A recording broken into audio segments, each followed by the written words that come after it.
When was the last time you actually thought about the age of your roof? Not the color or whether it's leaking today. I mean, how old it really is and what that age might be doing to your homeowner's insurance without you realizing it. Most people don't think about roof age until something goes wrong. A leak shows up, a storm rolls through, a contractor points something out, but in 2026, roof age is no longer just a maintenance issue. It's one of the biggest underwriting factors insurance companies use to decide who they want to insure, how much they're willing to charge, and whether they'll renew a policy at all. Right now, roof age is one of the most common reasons homeowners are getting hit with non-renewals, premium increases, or sudden coverage restrictions they never saw coming. You've been paying your premiums on time, the house looks solid from the ground, no recent storms, no major claims, and then a notice shows up saying your policy won't be renewed because of your roof's age. Coverage ends in 30 to 60 days, depending on the state. No explanation beyond that. If that's ever happened to you, you know just how fast your stomach drops. This isn't random and it's not personal. It's driven by data. Insurance companies have spent years analyzing claims, and the conclusion is simple. Roofs that are past their expected service life generate more losses. Wind, hail, slow leaks, even small failures turn into expensive claims over time. So instead of waiting for damage to happen, carriers manage risk earlier by tightening guidelines around roof age. If you're thinking my roof is fine, it's not leaking, that's how most homeowners think. Condition based. Insurance companies don't look at roofs purely that way anymore. They look at probability over time, and that's where roof type becomes critical. Not all roofs age the same way. An asphalt shingle roof, a concrete tile roof, and a metal roof all have very different life expectancies, failure patterns, and underwriting treatment. That's where a lot of the confusion comes from. Asphalt shingles are a consumable roofing system. They're designed to wear out over time. Standard 3-tab asphalt shingles often start getting heavy scrutiny somewhere in the 10, 15, 20-year range.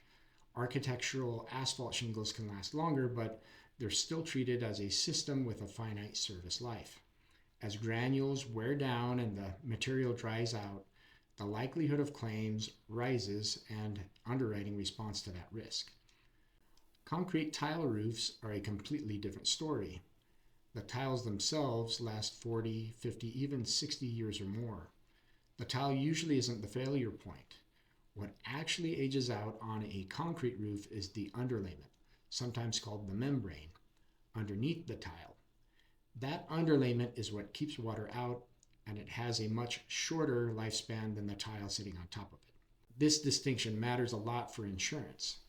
With concrete tile roofs, a full tear-off isn't always required to reset the clock. In many cases, replacing the underlayment while reusing the existing tile is treated as a new roof from an underwriting standpoint, as long as it's properly permitted and documented. That's very different from asphalt shingles, where replacement usually means removing and replacing the entire roofing system. Metal roofs sit somewhere in between. They typically have much longer life expectancies than asphalt shingles, often 30 to 50 years or more, depending on the system. Standing seam metal roofs are usually viewed more favorably than exposed fastener systems, but even metal roofs aren't immune from underwriting scrutiny. What insurance companies are looking at with metal roofs isn't just age. They're looking at attachment, corrosion, fasteners, panel condition, and whether the system has been properly installed and maintained. A well-installed metal roof in good condition can remain insurable far longer than asphalt shingles. A poorly installed or deteriorating metal roof can still become a problem regardless of its theoretical lifespan. So when we talk about roof age, we're really talking about the age and condition of the system that keeps water out, not just what you see from the street.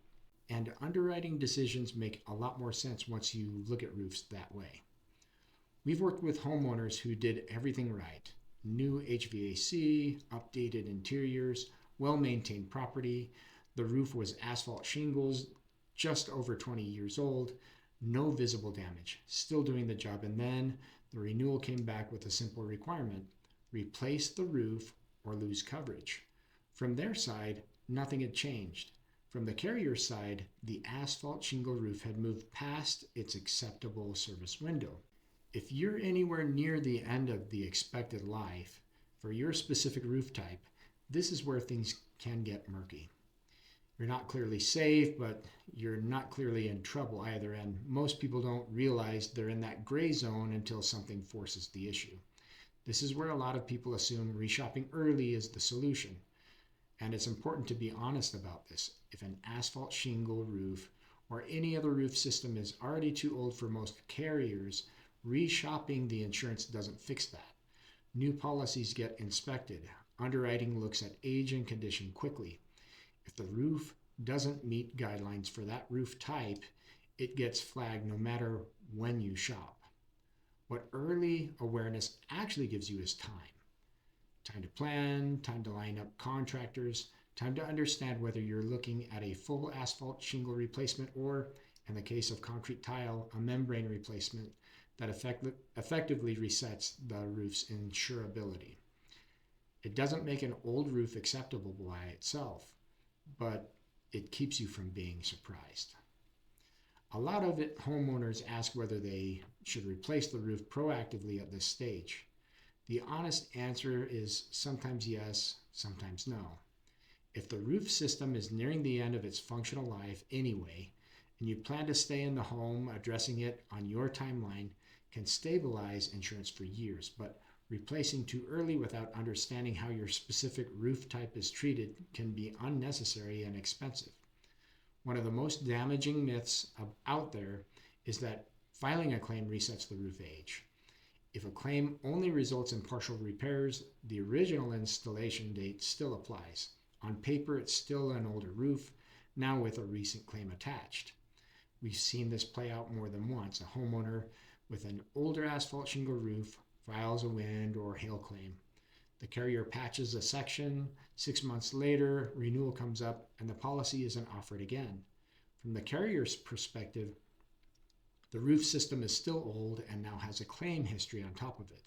From the homeowner's perspective, they followed the rules. That disconnect is where people get caught. This is why roof claims need to be handled carefully. Sometimes paying out of pocket for a minor repair protects you long term, even though it feels frustrating. Other times, a full asphalt shingle replacement or documented membrane replacement on a tile roof makes sense. The key is understanding how roof age, roof type, claim history, and renewal rules interact before you file anything. Another shift most homeowners don't realize is how inspections work now. Insurance companies use drones, satellite imagery, and third-party inspections constantly. They're not just looking for missing pieces. They're estimating age, checking wear patterns, uneven repairs, and moisture indicators that signal where the roof is in its life cycle. This is where expectations really need to be reset. There aren't many clever insurance workarounds once roof age becomes the issue. A roof exclusion is sometimes mentioned as a solution, and it's important to understand when that actually applies. In most cases, a roof exclusion isn't something you add after non-renewal. Where it can make sense is with a new carrier as a temporary bridge, while an asphalt shingle replacement or tile membrane replacement is already planned or actively underway. If a policy is written with the roof explicitly excluded, the carrier isn't going to cancel you just because the roof is old. That's exactly what's being excluded. What inspection is checking is condition and disclosure. The roof still has to be structurally sound and match what was represented. If it's actively failing or materially worse than disclosed, that's where problems arise. The same general rule applies to actual cash value coverage. Even carriers that settle roof claims on an ACV basis are still underwriting condition.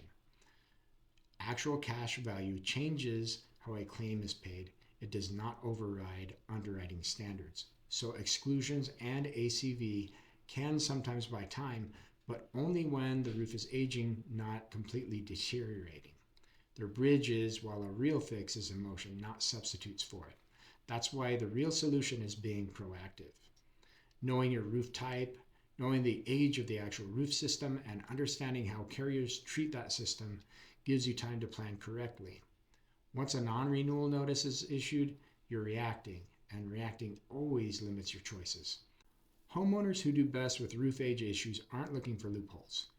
They're planning 6 to 12 months ahead, addressing the roof system on their timeline, not because they're forced to, but because it keeps insurance boring and predictable. There's also a mortgage angle here that catches people off guard. If your insurance lapses and there's a loan on the home, the lender can force place coverage. Those policies are extremely expensive, sometimes 2 to 10 times the cost of normal insurance, and they protect the bank, not you. The way around that is planning and speed. If you ever get a non-renewal notice, act immediately. Better yet, check your roof system every year so nothing ever comes as a surprise. Insurance works best when nothing dramatic happens. Roof age used to be something you dealt with only after something failed. Now it affects your insurance long before that. Knowing where your roof system stands gives you time to make good decisions instead of last-minute ones. So here's what I'd actually do next. Figure out what type of roof you have and how old the actual roof system is. Not just the tile or shingle you see, but what's underneath it. Check your permits, invoices, or contractor records so you know where you stand before your next renewal. If this helped you understand how roof age actually works in insurance, go ahead and like the video and subscribe. It helps get this information out in front of homeowners who don't realize how exposed they might be. I'll link a few additional resources below so you can double check your own situation. Thanks for spending a few minutes with me, and I'll see you in the next one.